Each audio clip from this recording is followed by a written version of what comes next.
Good afternoon and welcome back to another episode of Chat with Brandy. This is episode number 12. This episode is kind of a special one. I'm going to be able to talk about things that I'm obsessed with, which is planning and being organized. So I'm excited for this one today. Just basic, it's December. So I don't know about you guys, but 2018 has flown by so quickly for me. This whole year has flown by crazy quick. But the fact that it's December now tells us that we should probably start planning for 2019, especially those of you that run a business or are thinking about starting a business in 2019. It's time to get our planning pants on. So let's do that together today. Even if you don't run a business, you may find this video useful just in helping you to organize your thoughts around setting any sort of goal. So whether that be, career or school or family, parenting, relationships, fitness, whatever that may look like. Another video that you may want to reference when doing your own review is episode 9, where we talked about setting SMART goals. So you could just go back 3 episodes and you can see that. You're about to see my specific method on quarterly reviews. So I like to do a review for my business and my goal setting every 90 days. And it involves, you're about to see a little bit of planning, a little bit of strategy, and a little bit of magic. So I hope you enjoy it. So we're gonna get into the 5 steps here right away, but sort of pre-planning for this involves, I set a calendar item for myself every 3 months, so a recurring calendar item that basically says business review. And what I'll do is during the quarter, any ideas that pop into my head, and I'm a big ideas person, so I'm constantly having new ideas and that kind of thing. And so instead of letting them distract me from the goals that I had set for the quarter that I'm in, I'll put them in that calendar item as like a little mini list for things for me to explore further when I come to review time. So that's one way that I pre-plan. I always do, like my business year follows a calendar year, so I always do my quarterly review on a typical quarter end. So for example, today I'm going to be focusing on the first 90 days of 2019, so January to March. And then in March, I will do one for quarter 2, which is April to June, and so on. I will also use my calendar item as a bit of a diary. So we're gonna kind of get into some of the metrics that I review personally and that I think that you should review. But something that can't necessarily be measured is your feelings on a certain subject or your emotions surrounding something that you've chosen to do or a project that you've chosen to take on. So sometimes if, let's say I decided in this quarter I was going to try this new marketing technique and maybe it's working well for me, but it's causing me a lot of stress, causing me anxiety, it's taking up a lot of my time, that kind of thing. That is something that I would document in the calendar item as sort of a diary. So that's something that I can consider on my next review if I want to continue on with that endeavor. Okay? So again, with the pre-planning, here's my tips for making your planning day. So if you have a team in your business, and it's important that you're all part of this in some capacity. So, if you're all on the same page, lots of research shows that your employees are going to be a lot more adaptable to the changes that you want to put in, better communication on all fronts, and you're more likely to reach your goals altogether. If you're on your own like I am, I like to pull in some sort of accountability partner. So either, a spouse or a best friend or somebody else that that owns a business that's similar to yours, like maybe not the same industry, but the same sort of structure. Just someone that, and you respect and you trust and that you feel would be a good sounding board for you. You could also use a bookkeeper, of course, a business coach, something along those lines. I want you, depending on the size of your business, at the very least 2 to 3 hours, slot 2 to 3 hours of distraction-free, this is just my planning time, okay? Leave your regular office space or your home if you need to, like go to a different environment just to shake things up, and have a whiteboard or a notebook of some kind to really brainstorm and kind of dump ideas out on. I was going to make you guys a worksheet to work off of. But I kind of, as I was doing it, I realized how different so many businesses are and what the different needs would be. So I think, and I don't personally use a worksheet when I do my planning. So I thought, if I'm teaching you how I do this, that is how I do it, on a blank piece of paper, on a whiteboard, that kind of thing. Okay. The other thing you'll want to have when you're preparing is your key metrics. So for sure your financials, for the last quarter, great. If not, then the previous year. So that's your income statement and your balance sheet. Okay, so your profit and loss, you're really wanting to look at where you've been profitable, right?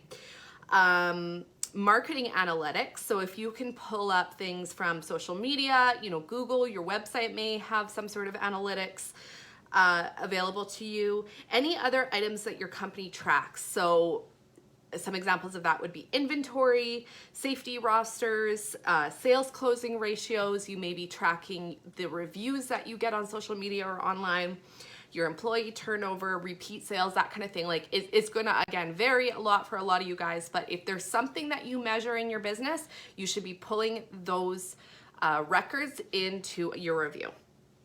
The more solid information that you can refer to during this process is going to be better for you.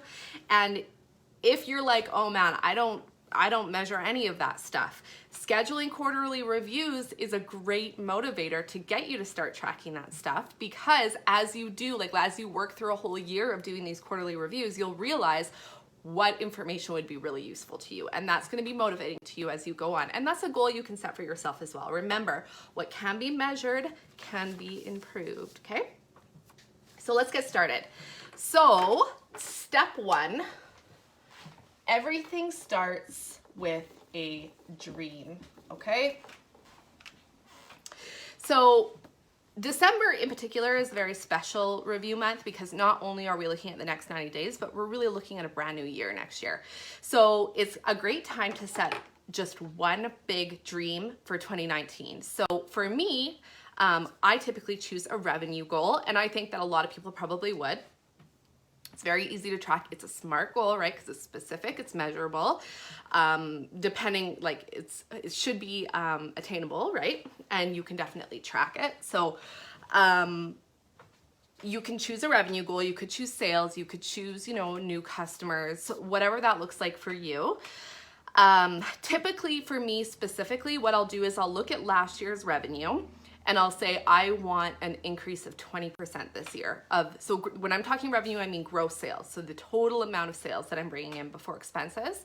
So my goal is usually 20% above the last year's. Now, I'm just letting you in on a little insider info. I'm stretching that goal a little bit this year, because I feel like I've been doing extra work to try to get there. So I just want to stretch myself a little bit. So that becomes your so you have your big dream set out, okay? So that can just be one SMART goal for the whole year.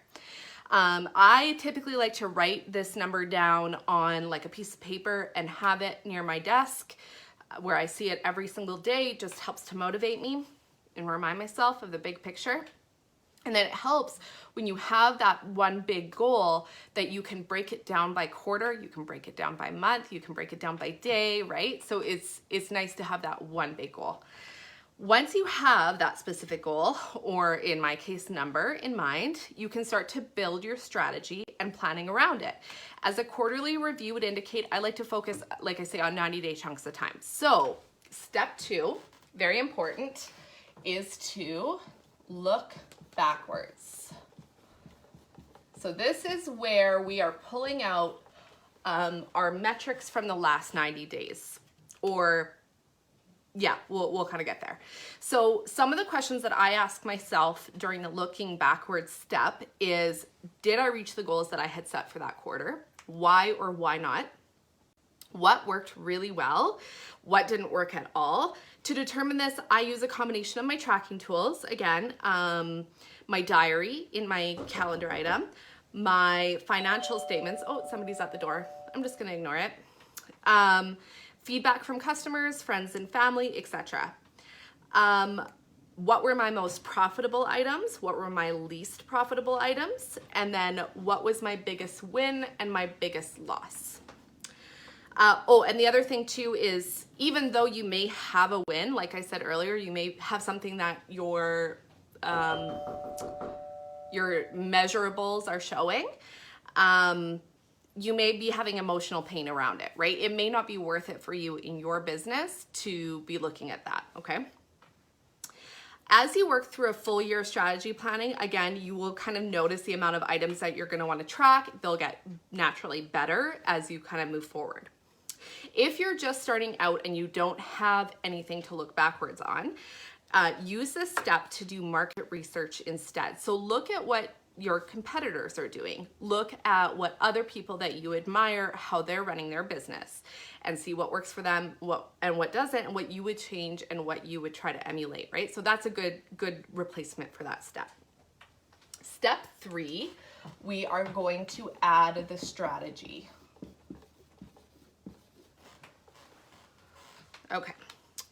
So here's where we get into the nitty gritty of what the next 90 days are going to look like. So in order to drive you towards your big dream for the year. So of course, if your big dream or your big goal is a number like revenue or profit, it's easy to just divide that number by 4 quarters and say, that's my 90-day goal. I want to hit that in these 90 days. But you need to actually have a strategy in place to hit that goal.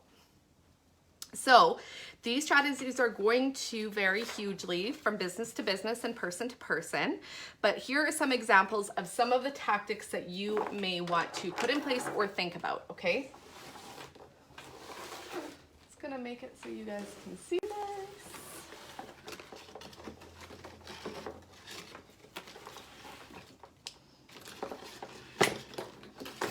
Okay. Okay, so budget. So this one I put at the top because it's going to go hand in hand with every single other example that I'm going to give.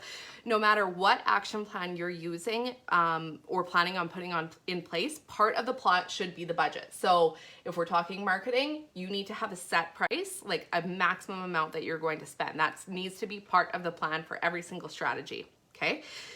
If you're a maker and you decide I want to do 3 markets this quarter, have a maximum spend for those 3 markets as well, okay?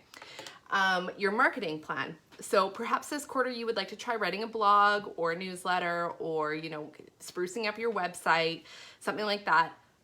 Choose 1 or 2 key areas to focus on.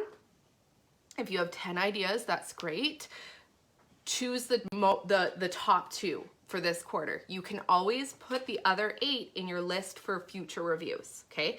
If you try to focus on everything at once, you're gonna burn out and nothing is really gonna work the way you want it to work. You need to kind of laser focus a little bit, especially when we're talking about such a short period of time like 90 days, okay?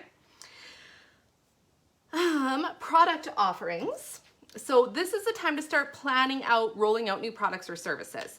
So you want to be able to strategically plan your launch. You want to think about when you're going to start marketing for it, how you're going to market it, what your limit for the amount you'll spend on your rollout. So again, your budgeting, your pricing, that kind of stuff. So this is a really great time to strategize that sort of thing. Training and development. So you can make plans for what you or your staff want to learn about this quarter. So if you're a professional and you have to do continuing education for the organization that you belong to, then you could even focus on what area of education do I really want to focus on this 90 days. That way you can kind of, again, set goals for your career and say, I really want to learn more about, like for me, if it was, you know, farms this year, then I would know to focus on those courses. Or if you're in an industry where there are a lot of conferences, you can choose which conference that it's going to be this quarter and make plans around that regarding budget, who will be running things while you're gone, etc. This is going to make it a lot easier for you to say no when something crops up in the middle of your quarter and it's like, well, now we have this conference you should go to. Well, no, I already planned to go to this conference. That's what my budget's for. That is what my plan was, okay? Efficiencies. So this might be hiring a new employee, implementing new computer equipment or software, outsourcing some of your work, restructuring the way you currently run things to make things more efficient to save money or time. So this one for me is always huge. I'm always looking for ways to be more efficient and to be able to provide my clients with better service for, not necessarily less work for me, but to be able to continue to give good service while still taking on more clients, right? So that's a really big one for me. And I think it should be for most companies. I don't think anybody's ever gonna say, no, we're perfectly efficient. There's no way we could run things any better. Employee reviews. So because we're doing this quarterly, it's also a great time to review your staff if you have staff as well. So this can be, as simple as just looking at attendance records and saying, okay, this quarter, this person was here all the time, like no problems. Or it could be as in-depth as actually sitting down with a chunk of your staff and doing their review. Suppliers. So when you're reviewing your financials from last quarter, you may notice that there's a jump in expenses or something seems off. It's a great time to discover and make appropriate changes if needed. Also, when you're looking at vendors and that kind of thing, I specifically recommend that you review the legal side of your business. So have all of your tax, payroll, and GST been remitted and paid for? Is your business license and annual reviews up to date? Are you comfortable with your insurance policies? Do you need to make any changes to any client policies, engagement letters, proposals, that kind of thing? Okay, so it's a great time to do that. Pricing. So experiment with changing your price points of some of the products or services that you offer. So increasing your fees may help you to make more and work less in some cases. Or on the flip side of that, holding a sale, for example, may help drum up some business in an otherwise slow time of year for you. And the last one here is customer experience. So brainstorm ways that you can make your client experience better. Is there a service or an extra special product that you can offer for your VIPs? Is there something that you keep hearing complaints about that you could try to address at this point? Okay, so these are just some examples of the things that you can go through. Again, every business is going to be completely different, but I think these are some good examples of some universal items that may affect all businesses. So we're going to go back to step 4. And sorry, I just threw my Christmas decorations away. Okay, so step 4. We're gonna now we have our strategies, we have our plans in place. We are going to set the dates.